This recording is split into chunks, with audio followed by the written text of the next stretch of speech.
Hello everybody, this is Magda Giurcanu from National Louis University, and together with Joe Rice, we are organizing a series of interviews with public officials and community organizers to explore civic initiatives in the Chicago area. We are the Growing Democracy Group, an interdisciplinary effort committed to youth engagement.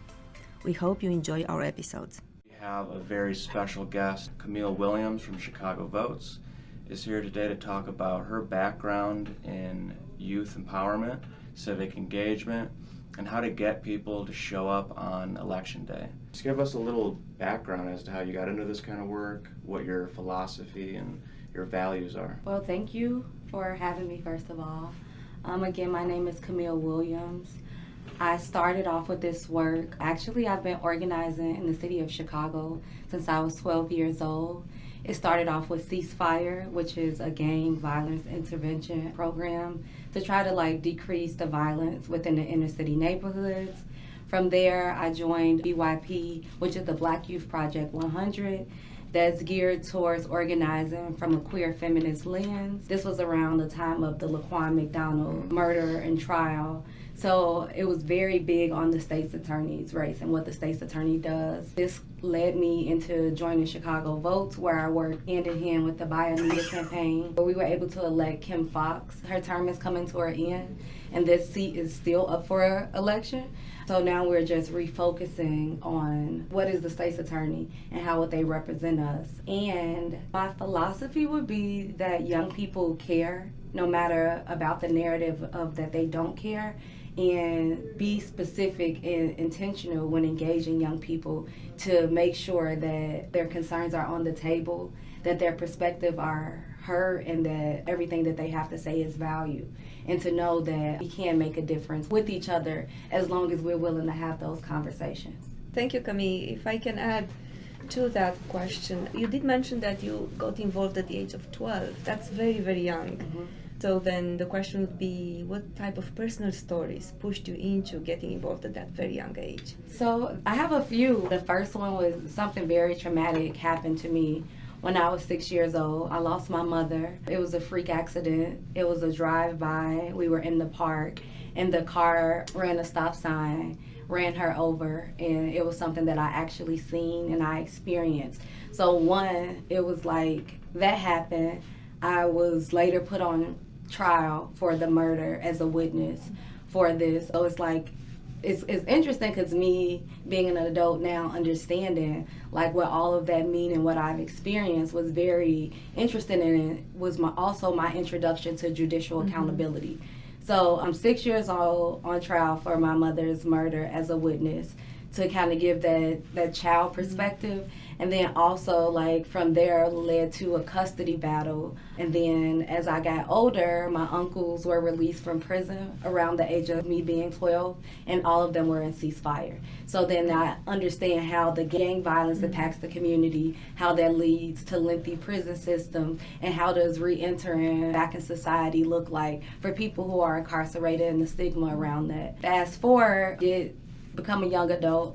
My brother is incarcerated. He has been in jail since he was 16, and he is 27. They had no evidence. They basically, from school to prison pipeline him. He was in the juvenile detention center, and when he got of age, they made sure they shipped him to the county so he can be charged as an adult. So that is really the foundation of why I do this work, because one, people should stop at stop signs. Also, regarding gun violence, we need to be careful on who has access to guns. Also, putting children on the stand is very traumatic, and I don't think no one takes into consideration the impact that puts on the stigma, because for me, it made me feel confident when talking to people. Although I'm very scared, and I get very scared and intimidated around large crowds, but because I've been put in that situation, I try to always and now that I'm speaking it out, it sounds kind of interesting.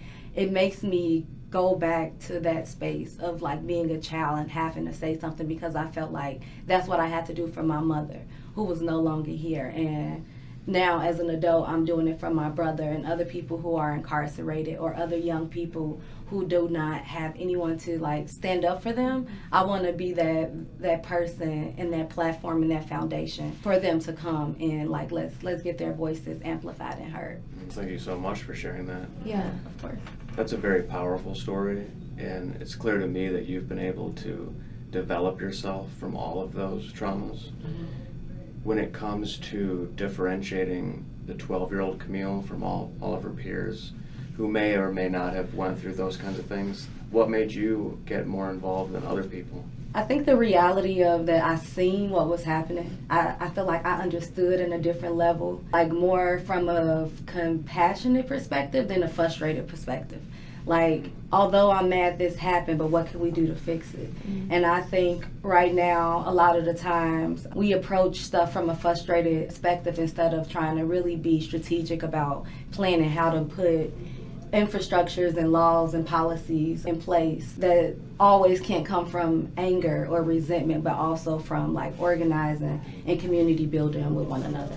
Thank you, and I do think your story resonates well with our students. Most of our students are immigrant origin, and their English, their language barriers. They're going to a doctor, asking for your rights, or presenting yourself to in an institutional form to someone is very hard, very difficult for them. So hearing that, you can empower yourself and your parents through your voices, I think is important for our students. If we are to transition to Chicago Votes, that's how we met you. And thank you for coming to talk to our students about the work of Chicago Votes and youth empowerment. From the many projects that you've worked on, which one do you think for you was the most successful, the most powerful one? For me, honestly, because we have 3 initiatives, it would be the Reimagining Democracy, because that one is working primarily with young people, with elected officials, where we're honestly getting to reshape the narrative of civic engagement. So through Reimagining Democracy,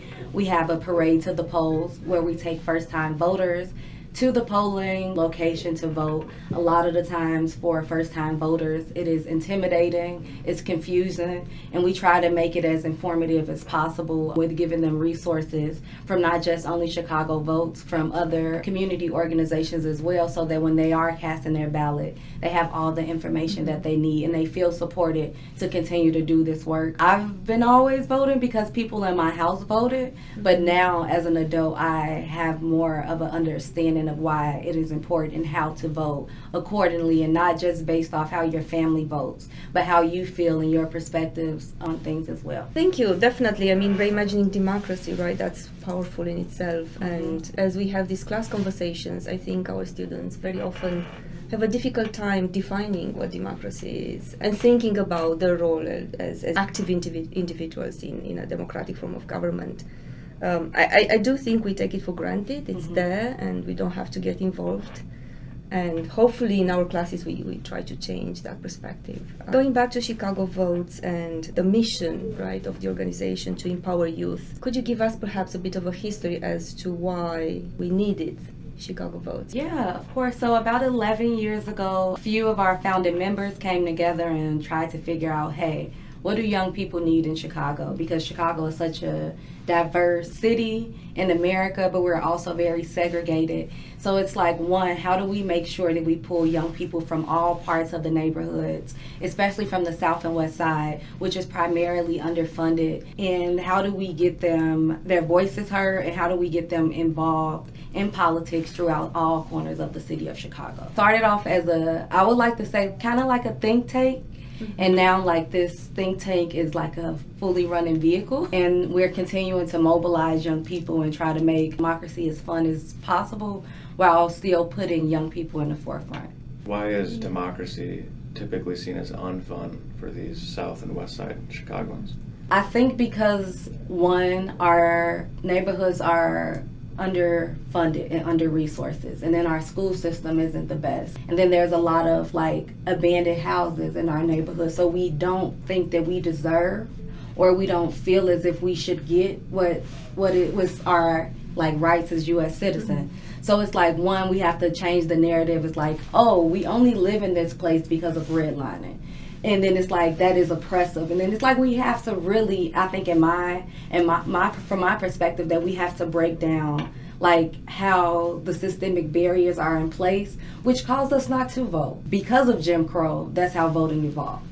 So it's just like there's still oppression barriers there. And I think for me and from my perspective is we just have to keep informing young people like the importance of voting and why you should vote, to have a say-so to what your community should look like, what it should have. Also, like, make sure that the funds and the resources that your elected official get is also put to good use, instead of just being pocketed. Or being in Chicago, there is corruption. It's just like really, I would think it's just informing every young people about the importance and why, if we do not vote, what will happen, and then how much harder it will be for generations to come to fix these systemic barriers that are in place.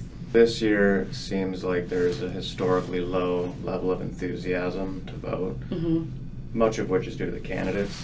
How does Chicago Votes plan to attack that problem? It's a really good question. What we try to do is focus a lot on local elections, because like you said, this is a big election year, and although the president is a very important office, but we have to think about local level, because we are going to engage more. We're going to engage firstly with local, then presidential. So for us at Chicago Votes, we're focusing on the state reps, the state's attorney, the clerks, the judges. And for us, that's important because for young people in Chicago, the state's attorney is the lawyer for the police. And a lot of the times with the No Cop Academy film, if anyone has seen it, if they haven't, please look it up. It shows how Black and brown youth in Chicago are more likely to go to prison, which is also a big deal when it comes to judicial accountability, because who knows judges? No one knows judges but people who are incarcerated, or if you had got a ticket, or if you went to court on behalf of someone who is incarcerated. So that stigma around judges, because we cannot find anything about them, is meant for judges to kind of move, not in secrecy, but they need to be protected because their job is reform, but in a way of sending people to prison and not actually giving them the resources to come back into society, a functioning human as they should. So it's like that's also very important. And then it's like even with the presidential things that's happening, like America is very ruled on a two-party system, when that's not fair, because there's a Green Party candidate, then there's liberal candidates. So I think that we also just need to get in the space of looking at all of our options and choosing, but then we have to understand what are the roles and responsibilities of our options. And if they do not fulfill it, what does that look like as well? Because we've seen with the last election when President Trump tried to like recall votes. So it's like, also that's the thing with civic engagement and voting literacy that we can do. But then it's like we need to look at and talk about what that actually looks like for these elected officials who do get in office and then they don't fulfill their promises that they gave us, so we can retract our vote and get someone else in who can potentially help us at a different capacity or level as well. Thank you for that overview of the importance of knowing about elections and political offices. And here at NLU, we have only one class on civic engagement, and we do focus on the federal level mostly, trying to at least give our students an overview and understanding of the basic functions of an American political system. But I do think you're right in emphasizing the local aspect, which impacts us quite, immediately, basically. Going back to, this perspective on systemic injustice or barriers put in place over time against groups of people, and the fact that we do serve these immigrant communities, we do see this apathy, this lack of involvement, and it's not coming from redlining, because they haven't experienced that, but there's something that disengages our students when trying to think about becoming, more active in their communities, not necessarily voting. Many of our students are probably undocumented, so they wouldn't have this right, but just having a voice and helping your community, that seems to be a major barrier for the population that we serve here at NLU. What would drive, in your opinion, what do you think drives that disappointment? One, like, kudos for you all for having the civic engagement class and actually being intentional with getting like folks like myself to come on the platform and talk and engage with students. I think for students it's important to partner with the community organization around an issue that you care about. Because one, that will bring in that perspective and that will eliminate that one barrier of, okay, I am not documented or I'm not a U.S. citizen yet, but how do I get involved? Because a lot of the time someone in their family or their friends are U.S. citizens, but they're not civically engaged. So if they're informed, they can then persuade their family members or friends who are eligible to vote. And I think that's the biggest barrier is like, one, not knowing which community group to go to. A lot of the times, from my experience, because I have a lot of friends who are not U.S. citizens or migrated here from somewhere else, they like to stay within their own community or they go to whichever religious infrastructure to kind of like be in community, when a lot of the times you need to do it outside of those. I think having like community within religious groups are okay, but then you have to break off because there's other things outside of religion that impacts you, and then a lot of the times we don't know how to have those conversations. To answer that without answering that, my first suggestion would be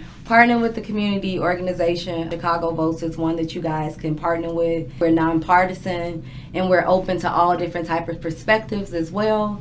But really, I think it comes down to advocating and having those conversations with people that they know who are citizens and try to convince them so that when they are eligible, they're actually practicing what they're preaching and also able to vote and know how to make informed votes when getting civically engaged. Because a lot of the times people just don't vote because they don't know or they really don't care. Even after they do get citizenships, it's just like, I don't really have to engage with it. But it's like, no, if you're eligible to vote and you don't vote, it impacts all of us, regardless. It's not just you, because that one vote could have changed so many people's lives. I do think our students see the government as a black box and they refuse to unpack it in any way. But going back to this issue of how to better understand the system, you do have a project on the website, the Court Watching Project.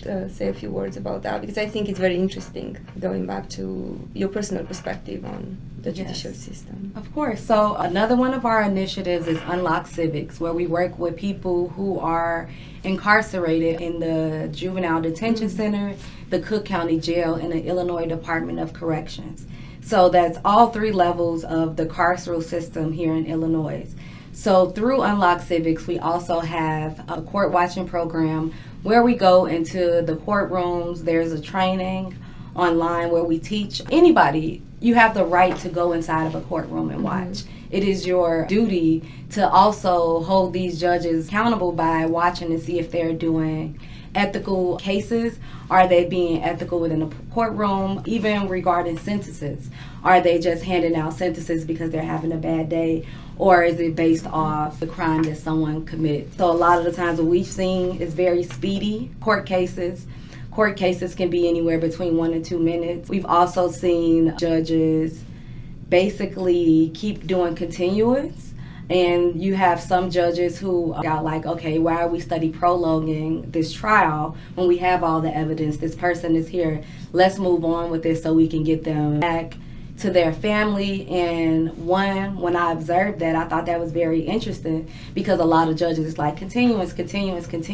And if you think about it, if you have a court date and we can get everything situated in that one finding, instead of like stretching it out for over 3 years, because most people sit in the Cook County Jail for at least 3 years. How easier would it be to, one, reestablish these people back into society, but also get them the resources that they need so that they don't have to re-enter back with this.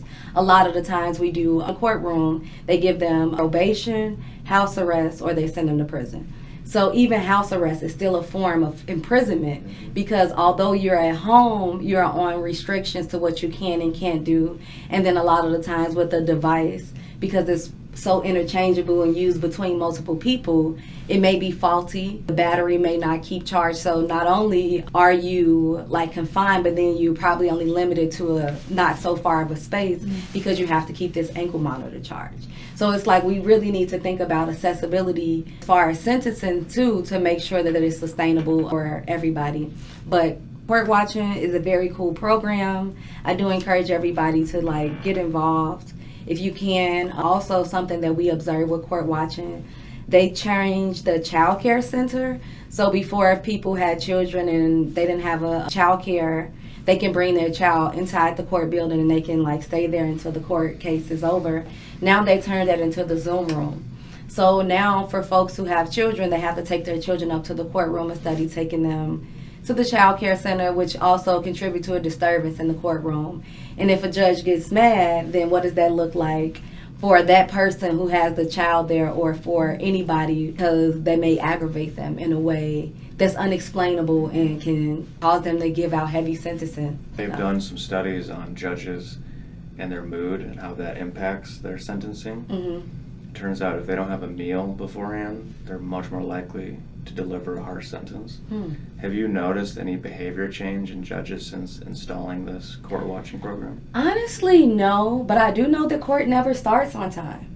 So it's so interesting that you said that, because if they don't eat beforehand, but it's like if court is supposed to start at 9 a.m., a lot of the times it does not start on time. But if I'm late to court, I'm going to be issued a warrant when it didn't even probably start on time. So it's like that grace period also of giving people who have court dates isn't there, which can lead to someone just like, you know, probably, and it's not like you can text and say, hey, judge, I'm running late.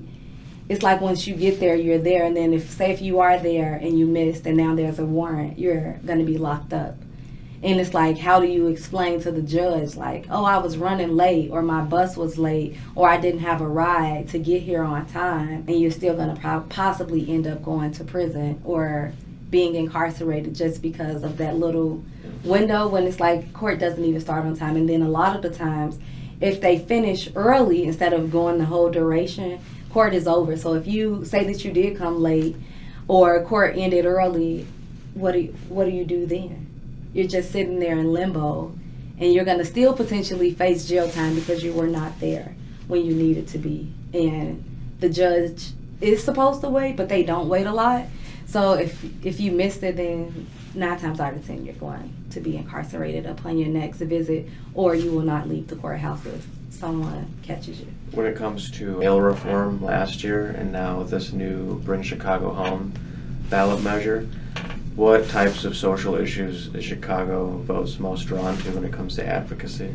The bail piece was no cash bail in Illinois was a really big, because a lot of the people who are incarcerated can't actually make bail. They're living under living wage or under the poverty level, and then the judge wants you to come up with a bail of $350,000. You have to come up with $35K. And if you're not even making $35K a year for your job, how can you have that in your savings? And a lot of the times our family do not have that money on hand, or a lot of the times, at least if somebody putting up property, but then it's like, for why? Why is that in place? So because now it's eliminated, it still kind of get tricky for a lot of folks, because now if you're detained, you don't have to pay bail to get out, depending on the crime. So some people are skeptical because it's like, oh, if this person just assaulted or shot someone, they're going to get out, because this makes the system a little bit more lenient, which I don't think is necessarily true, because the judge still has a say-so at the end of the day, regardless of them eliminating this, which I think is also very interesting. And then even with the Bring Chicago Home ordinance, I think it's very important to talk about, because we all see homeless people every day. Coming downtown, you see so many, they're almost on every other corner, if not every corner, going either way. And I think that creating this budget will be helpful, but then we have to look at what is the system going to look like for the homeless people? Like, how are they rating who's going to get help first through this? Because we also have a big migrant population that is also experiencing homelessness. So it's like, who's going to benefit from it? in all actuality. And I think even with them putting the margin at $1 million properties, we all know that inflation is here. So the market for buying houses is very high. I also think that is a bit of a tricky situation because like most homes in Chicago are probably at like $250,000 to $350,000. And a lot of the time for, I know many first homeowners, like some of my friends, I'm like, so just like say if you did get enough money to make this $1 million, it's still going to put you a step back because now you have to pay more money for property taxes than someone would before. And let's just say if you you walked into a lump sum of money, how is that going to go? If you came from being a homeless person or experiencing homelessness to now you're at a level where you can have a home, but now this tax, if you get a property over $1 million, which most of them are close to, how is that going to impact their livelihood? Although I'm for it, I'm interested to see how the funds will be dispersed and who gets privileges over others in that. Because I don't think we really are talking about it, but at Chicago Votes, we do believe that we need to end homelessness. A lot of people who we engage with, who are young people, are experiencing homelessness, and I think a lot of the times when we think of homelessness, we think of somebody on the streets. But it's like, this can be doubled up in houses. This can be going from house to house, sleeping on someone's couch or floor or in a spare bedroom. So it's like a lot of the times, I don't think people really understand what homelessness is and what it looks like. So I think because we're creating this ballot measure and it is the topic, I think we really need to look like, if this passes, what does this look like overall? And how does this impact people who are probably moving from middle to upper class, which is still like not the way that the system portrays it? And how is that really going to put them 2 steps back because they can't afford it, but then they cannot afford the taxes? On the court watchers, who's the population that comes to you to be engaged in this process? Who goes into the court to watch the judges? So right now we have an influx of all type of people. So we have a bunch of young people. We have a bunch of older people that are from all different nationalities. When we first started, it was more so of the older people. Like, if I'm being completely transparent, older white women who are like retired or have free time, they're like, oh, I want a court watch. And then I thought it was very interesting because it went from that to them actually experiencing the judicial system in that way. And they're like, oh, I want to apologize because I feel guilty that the judges are doing this and it's not fair. And I'm seeing the unfairness.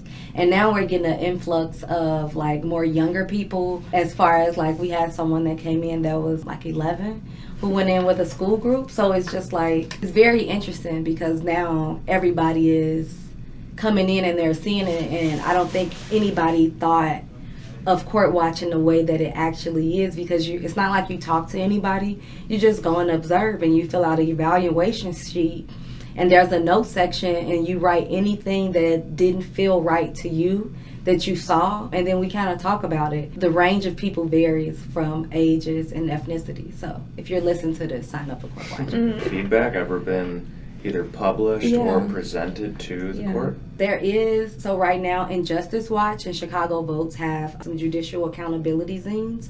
So they do know about them. But I mean, at the end of the day, they like, I studied for this position to, one, be informed on the law, and then I got elected in this seat. Goes back down to the values of the judge, and are they willing to change to reflect the communities that they serve? Knowing more about that would be, I think, useful for all of us to be able to study and draw some conclusions and then publicize those conclusions, but then create the accountability link towards judges and informed voters. Going back to issues that you were mentioning and your experience in Chicago, in your opinion, what do you think are the most important issues for our youth that they care about? And perhaps they don't know, right? They're impacted, but they're not aware that maybe they should be stronger advocates for some change.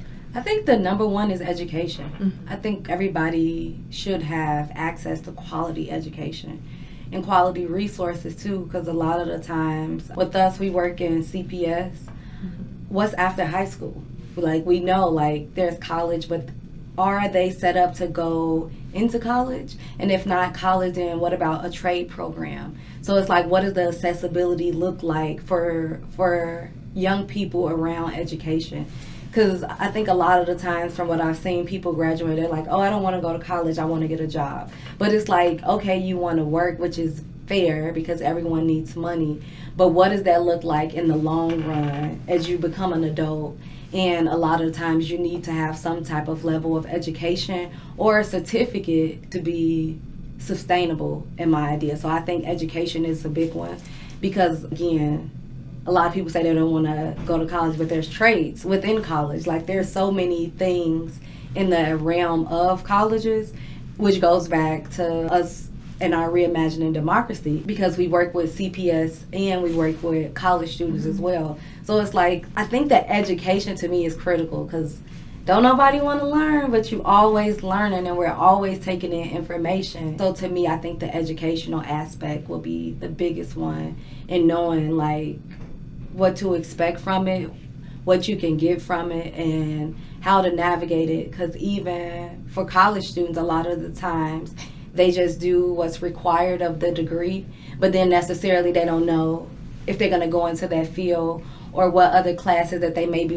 potentially needing. So I think like being educated and understanding the educational system is something very important for young folks to have and to own, and to really like research that to the best of their abilities and also ask for help, because that's the next step that you're gonna always need throughout life that a lot of us don't get, or like in my experience after high school, people just stop. And now you're like a career worker, but with no education. And it's like, that's not sustainable for you. And that's not sustainable for you if you have children, because how are you going to help them with their homework? Or how are you going to help them navigate if they want to go to college, if they want to do something else other than what you've done, because you don't have the experience or the knowledge around that. So to me, I would say education is the biggest component for young people, because you know, we need to take full advantage because they're banning books. Stay educated and reach out for whatever resources that you need around education. It's a good one for us, right?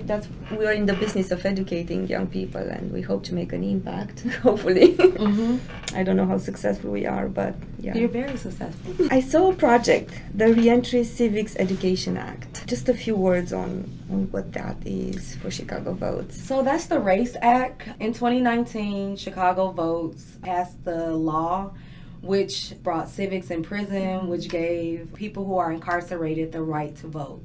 We also implemented our peer educating program, which in 2020, 270 incarcerated people were trained. We are now at over like 10,000 participants for this. That's impressive though. And as I was reading on the website, I was just trying to imagine what type of lessons would you have, right, to train incarcerated people to then train other people on civics. So the first thing is the voter registration form, because not everybody knows how to fill it out. So it starts off with what is a voter registration form, how to fill it out, and then we go into the history of voting and how this causes people to not vote because of systemic oppression and barriers.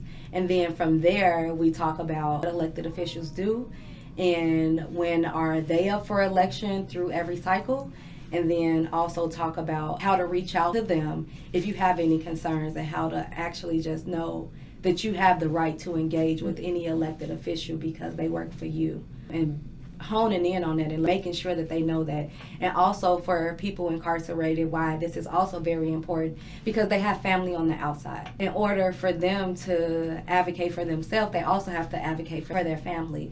This is also important to get your loved ones and people around you who are eligible to vote, so that they can make a difference, not only for you, but for others. So again, we try to really bring it back to like what people care about and how their family are also impacted by these things, even if they're so far removed from them. Yeah, I think it's very powerful, right, to think about this population that it's usually left to the sides. I mean, in Florida, we know that you don't get your voting rights back even when you served your sentence. But here in Illinois, it's different. Yeah.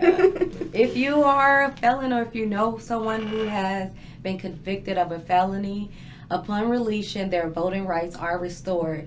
So all they will have to do is re-register at their current up-to-date address. They are able to register to vote and participate in all elections, which is a big deal because most people who have felonies do not know that they have the right to vote because they're told that they're a felon, they cannot vote. And that does not apply here to the state of Illinois. To conclude, where do you see Chicago Vote in the future? Projects are coming on the horizon, and what projects do you have in store for you? Thank you for asking that. At Chicago Vote, we're working on a bunch of initiatives right now. We're trying to bring in a healthcare aspect of it because when we think about healthcare, we always think about older people, and it's like, no, young people engage with the healthcare system. So what does health literacy look like for young people?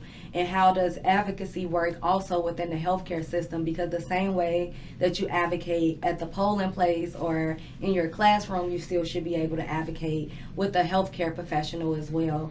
So right now we're working on strengthening our health literacy and health advocacy portion within Chicago Votes around young people because Roe v. Wade was overturned. Not only does that impact young women, but that impacts young men as well, regardless in the way that we do not want to look at it because this leaves young men to be held accountable for participating in unprotected sex. And then it's like, what does that look like now? Because we're not talking about it, honestly. And I'm really focusing on strengthening any type of health advocacy work that we need. At Chicago Votes also, we're trying to really get this. Voting in prison is passed, but we're trying to restore the rights for people who are in prison to vote. So if you're in the Cook County Jail, you can vote, but if you're sitting in prison, you cannot vote. But their bodies are still counted in the district wards. So it's like, how do we also give them a chance to participate in this because they're still counted, regardless of them being incarcerated or not.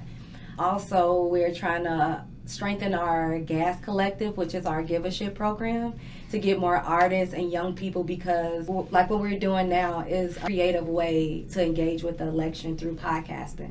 So whether it's podcasting, arts, documentary, short films, skits, cartoons, we're trying to like bring a fun, creative aspect that is very few towards young people and what they care about. So please join our Give a Shit collective. Join us. We're so interested in like learning more about like what you care about as young people and what other creative ways that we probably aren't doing things that we can. And just know that this organization is here in a platform for you to utilize and to amplify your voices. What are you most worried about in 2024 and what are you most excited about? 2024, I'm most worried about the inflation because the price of everything is completely going up. So that is really what I'm worried about because it's like everything is so costly down to an apple at the grocery store. So it's like, what does that look like for really realistically young people who are not working, who don't have the means or who probably don't have the parents or money? Because food is like a necessity. Not all the time should we be eating from boxes, packaged or processed food, but that's the easiest for us to get. So I'm worried about the cost. I'm excited about and just really engaging with young people and seeing what they care about so that we can amplify it or have more conversations around it. Also, just honestly, really gearing up to see what we can do in the city of Chicago because we know what we're capable of, but I'm really interested to see how much the young voter turnout would increase like it did in the last election because everybody is like on edge for the presidential, but it's still like there's local stuff going. So if we can keep that same energy on our local elections, I think it'll be very impactful for not just us, but the entire city of Chicago and the state of Illinois as well. Plans in the future for me, honestly, so I graduate April 27th, studying health science at Rush University. I'm looking to become a physician. So next step is medical school, and I'm excited because I know even within the healthcare sector, there's not a lot of Black and brown healthcare physicians that actually look like the community that they serve. So I'm like so committed to not only voter advocacy, but health advocacy as well. I'm just gonna like keep my head in the books and encourage everybody to stay informed and advocate and connect with the community organization, because it's so vital for our sustainability as people in Chicago. I can't wait to call you Dr. Williams. I can't wait either, y'all. One day. Thank you. Thank you, Camille. That was great. Thank you. Thank you for listening. This is the Growing Democracy team at National Louis University. Stay tuned for more episodes.